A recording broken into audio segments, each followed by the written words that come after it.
Hello, welcome to Now You're Cooking. Tonight we are going to be making creme brulee, one of my all-time favorite desserts. First, I just want to mention that we have all kinds of sparkling wines for New Year's Eve, from Prosecco to Cava to Prenette to Champagne in all different shapes and sizes. We're happy to help you pick out a bottle. We are open from 10 to 5 for the next 2 days, and then we are closed, tomorrow, and then we are closed on Saturday. Okay, creme brulee, again, one of my favorite desserts. First of all, we have 3 cups of heavy cream that I'm going to turn on to warm up. You want it to be warm but not bubbling hot. I'm going to turn on a pot of hot water because we're going to cook these in a hot water bath, and it's best to have your water super hot so that everything cooks quickly. Okay, here we have 6 egg yolks, 3/4 of a cup of sugar. And we'll just whisk that together.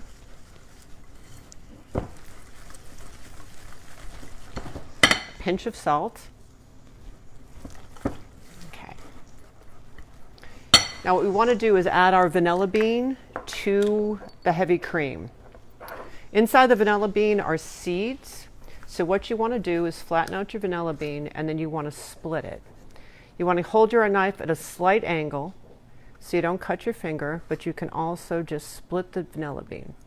If you cut through it, it doesn't matter. We're going to put it all in the pot, and then we're going to strain it. So if you mess up or many segments, we don't care. You then scrape your pod, and these are all the seeds. You're going to put the seeds as well as the pod into your cream.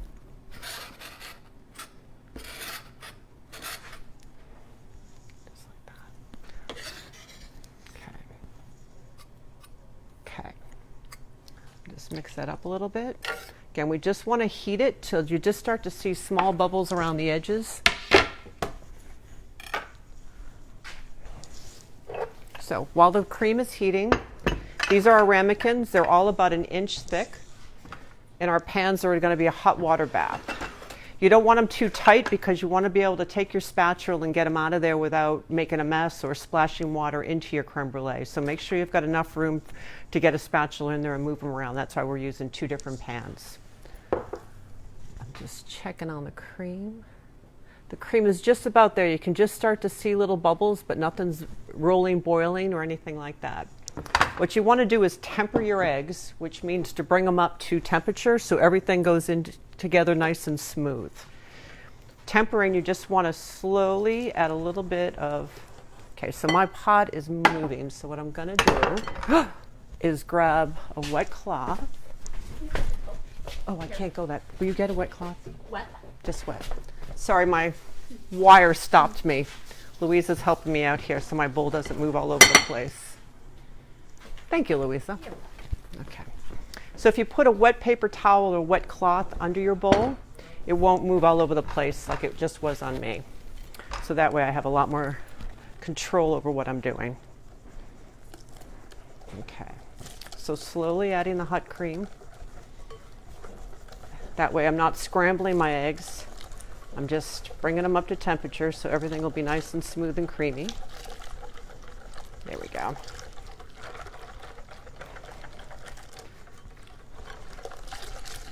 Okay.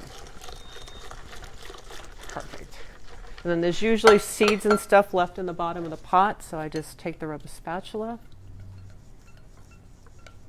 There we go. Okay. Okay. Now you just want to strain out the pods and any little fibers that might have come from the bean itself. So I'm just going to take this and pour it through a sieve. Strainer, chinois, whatever you have works. Doesn't need to be too fine. Again, lots of yummy seeds at the bottom of the pot, the bowl, so you want to make sure you get all of those into your creme brulee. Shake that. Okay. All right. Now, when you're ladling your creme brulee into the pan, into your ramekins, you want to really make sure you mix it because the seeds sink fairly quickly, so you want to make sure you get seeds in each of your creme brulees because that's what has so much flavor. It also looks really pretty. And you want to fill them almost to the top. Just enough so you don't spill it as you're trying to move it into the oven. Oh, my oven is being preheated at 300. Sorry, I left that part out.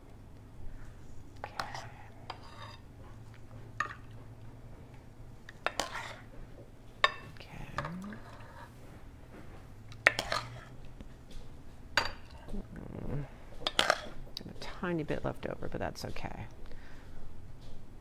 Alrighty. So now to safely do a hot water bath, you want to make sure you have a corner that's open. So when you pour the hot water in, you have plenty of room not to make a mess, or also not to splash the hot water up into your creme brulees. Okay. So now I'm going to take my pot of hot water and carefully pour it.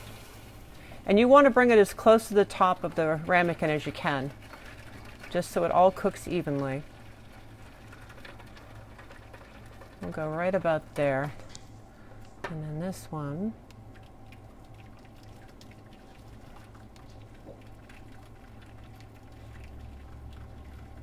All right, there we go.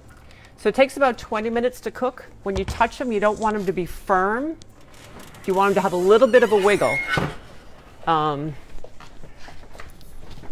we go. All right. So what I did is I made creme brulee last night. So we have one to show you how to brulee it so we don't have to wait 20 minutes. So after your creme brulee is cooked and it's wiggly, what you want to do first is to be very careful and take it out with, do we have a spot? Yeah. We left room, so what you would want to do is you go into your pan and you lift up your ramekin like this and then put it on a rack. And then do that with all of them. That way the hot water will lower, so when you take your pan out with hot water, you're not going to burn yourself. You're also not going to risk splashing hot water into your creme brulee. Then you want to let them cool, cover them with saran wrap, and then refrigerate them at least for a couple of hours so that they're cold. Otherwise, if your creme brulee are too warm and you try and brulee them, you're going to have just a soupy mess instead of a really creme brulee. So that's the key. One of the keys is to make sure your creme brulee is cool before you try and brulee them.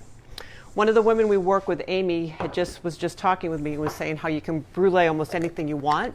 All you have to do is sprinkle a little bit of sugar on strawberries, oatmeal, bananas, toast, whatever, and then brulee it. So what I'm going to do is I'm just sprinkling some granulated sugar on top. And then you want to just shake it so it's pretty even. I probably have about a half of a teaspoon on here. And I just want to make sure I get all the corners. And then we have our torch. I have it probably a little bit higher than medium heat. And then you want to make sure you move it a lot. If you focus on one spot, you're going to char it. So you just kind of keep moving it. You don't need to go super fast, but just keep your torch moving. You can see how your sugar's starting to bead up a little bit. And now it's starting to caramelize. And what I do is I usually do it twice. That way I have a nice crust. And I hit all the spots because, see, I ended up having a little bit of more sugar in the middle there than I did around everywhere else. You can smell it. I know you can't smell it, but it's starting to smell really caramely and yummy. Okay. All right, so what I'm going to do is add a little bit more sugar, especially to the places that didn't caramelize as well as I would have liked it to. Again, just shake it around. You also want to be careful, like right now it's not super hot, but the more you caramelize it and get that flame, your edges can get a little bit warm. So be careful when you grab it so you don't burn your fingers. Also, once you caramelize your sugar, you really want to eat it fairly soon, otherwise your sugar is going to start to soften and you won't have that super nice crust. I feel like I'm losing my flame a little bit here. There we go.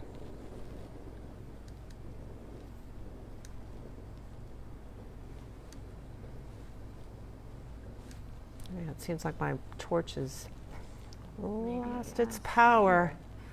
So we're just going to jump over to this one since we've lost power there. And this is what your final thing will look like. It's got a nice hard crust. We did this about 10 minutes ago, but you can still hear it's nice and tough. And then when you cut into it, your creme brulee will be like room temperature and you'll have a nice crusty top. I hope you enjoy. Thank you.